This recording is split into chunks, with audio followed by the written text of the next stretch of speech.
This story begins with a young man named Philip Ashley, who narrates his own tale set in the serene and misty countryside of Cornwall, England. Philip was orphaned at a very young age, losing both his parents, and was raised by his much older cousin, Ambrose Ashley. Ambrose wasn't just family to him. He was his entire world, his father figure, his teacher, and his best friend. Philip grew up idolizing him, learning everything about life, manners, and estate management from him. The two lived happily together in a grand old estate surrounded by nature, far away from the bustling life of the city.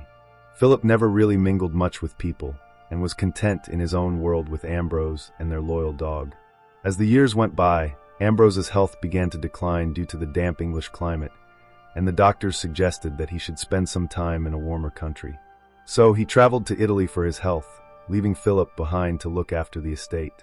At first, they exchanged letters frequently, and Ambrose told him about the beautiful weather, the peaceful gardens, and how much he missed his home.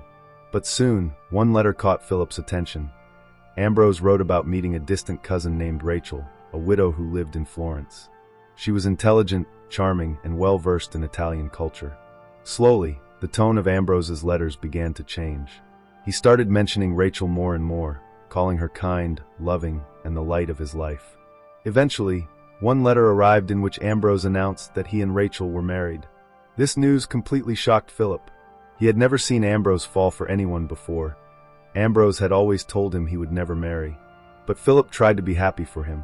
However, after that, the letters started to sound strange. Ambrose's tone grew darker, more paranoid. He wrote that Rachel was keeping him prisoner, that she was watching his every move, and that he feared for his life. His final letter simply said, "Come quickly, Philip. Rachel has done something terrible to me." Philip panicked and immediately left for Florence. When he arrived, he was informed by Ambrose's friend, a lawyer named Rinaldi, that Ambrose had died of a brain tumor and that Rachel had left the villa. Philip couldn't believe what he heard. He was heartbroken and furious. He demanded to know where Rachel was, but Rinaldi told him that Ambrose's illness had affected his mind, and that the letters he sent were merely the delusions of a sick man. Still, Philip couldn't accept that explanation. He was convinced that Rachel had poisoned Ambrose and stolen his happiness. He returned home full of anger, grief, and confusion. Back at the estate, he met his godfather Nick Kendall and Nick's daughter Louise, who secretly admired Philip. Nick advised him to let go of his suspicions and move on, but Philip's hatred for Rachel kept burning inside him. Months later, Philip received a letter. It was from Rachel.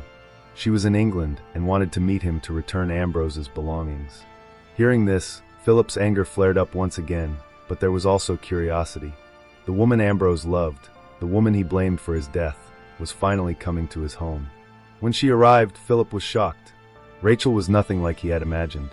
Instead of a dark and manipulative widow, she was soft-spoken, graceful, and incredibly beautiful. She carried herself with dignity, dressed in black mourning clothes, and had eyes filled with quiet sadness. Philip's anger slowly began to melt the moment he saw her. Rachel thanked him for allowing her to visit, and explained that she only wished to return Ambrose's possessions and close this painful chapter of her life. Philip tried to act cold and distant, but he couldn't stop observing her. The way she spoke, the way she moved, the kindness in her eyes. Over the next few days, Rachel's warm and caring nature began to influence everyone in the house. Even the servants who were wary of her at first grew fond of her. Philip, who had been consumed by anger and mistrust, found himself confused by a growing admiration. Rachel began taking care of small things around the estate. She helped the tenants, treated the sick, and filled the house with life again. For the first time since Ambrose's death, Philip felt peace. He started spending more time with Rachel, walking with her in the gardens, sharing tea, and talking late into the night. There was an undeniable chemistry between them, though neither spoke of it. He started to see in Rachel what Ambrose might have seen: compassion, charm, and strength. Slowly, his hatred turned into affection, and affection began turning into love.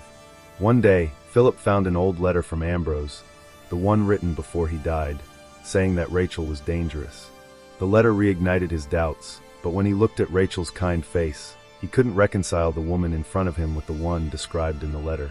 Rachel, noticing his unease, spoke openly about her past. She told him that she and Ambrose had been deeply in love, but when Ambrose's illness worsened, he became suspicious and violent. He accused her of things she hadn't done and refused to see a doctor. Rachel nursed him until his final moments and left Italy heartbroken. Hearing this, Philip felt immense guilt for ever doubting her. As time passed, Philip's attachment grew into obsession. After the night that changed everything, Philip's world began to crumble. The woman he thought loved him turned away from him, leaving behind confusion and pain. Rachel behaved as though nothing had happened.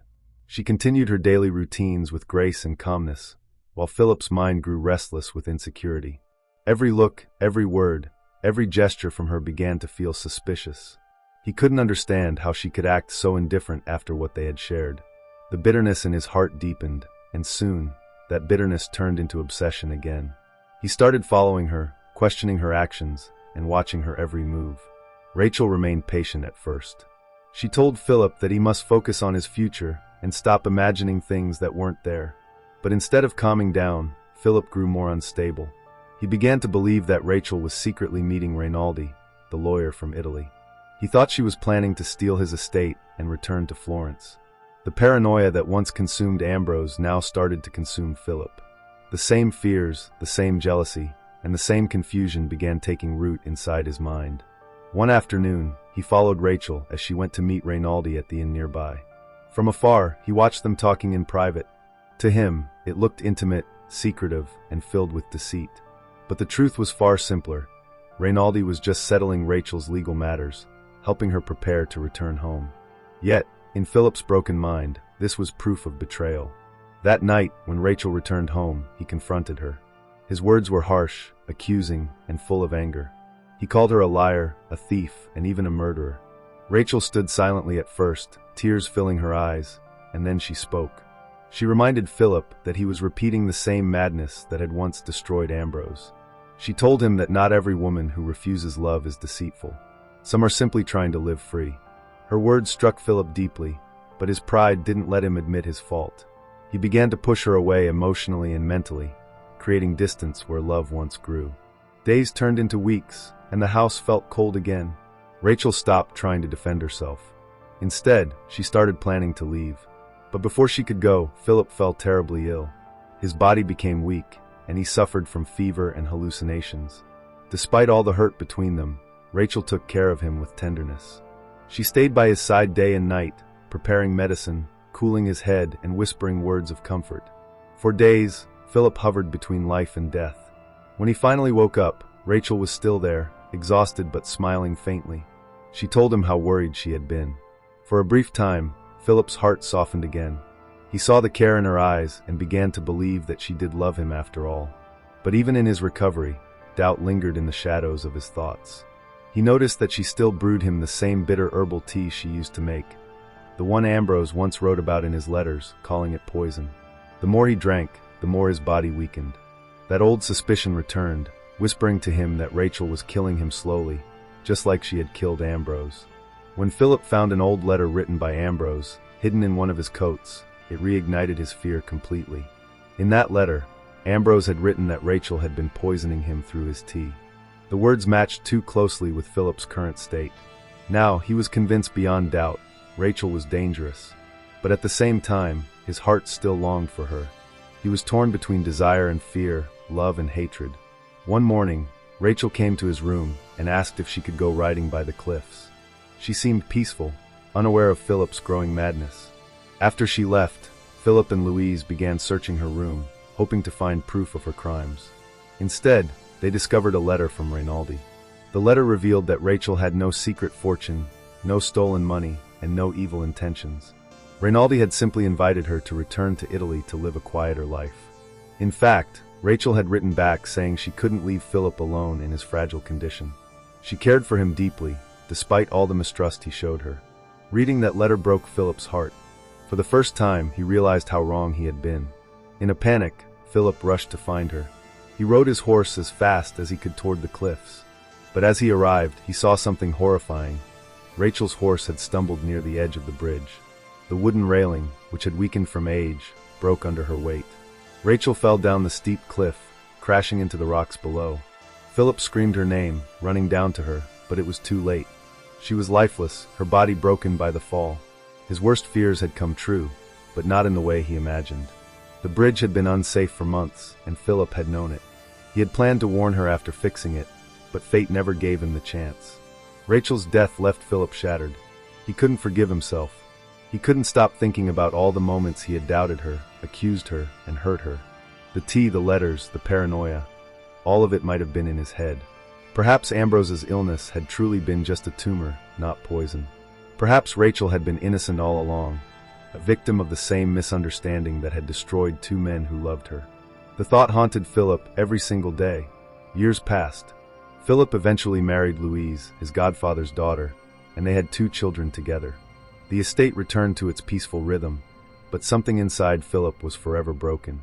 He often walked near the cliffs where Rachel had died, standing silently by the edge, wondering what might have been if he had trusted her, if he had loved her without fear. Every time he saw the sky turning gold over the horizon, he thought of Rachel's smile, gentle, mysterious, and unforgettable. He often asked himself whether Rachel had truly poisoned Ambrose, or whether both men had poisoned themselves with their own jealousy and doubt. The truth was lost forever with her, but in his heart, Philip knew the answer. Rachel was not the monster he believed her to be. She was simply a woman who wanted freedom, love, and peace. And because of his mistrust, he had destroyed all of it. In the final scene of the story, Philip stands alone, gazing at the estate once filled with laughter and warmth. His voice breaks as he narrates, saying that though years have passed, Rachel's presence still lingers in every corner of the house, in the scent of her perfume, in the echo of her laughter, and in the haunting memory of the woman he both loved and lost. He wonders what might have happened if he had not doubted her, if he had trusted love over suspicion. The camera fades out on his face, filled with sorrow and regret, as he whispers her name one last time, Rachel.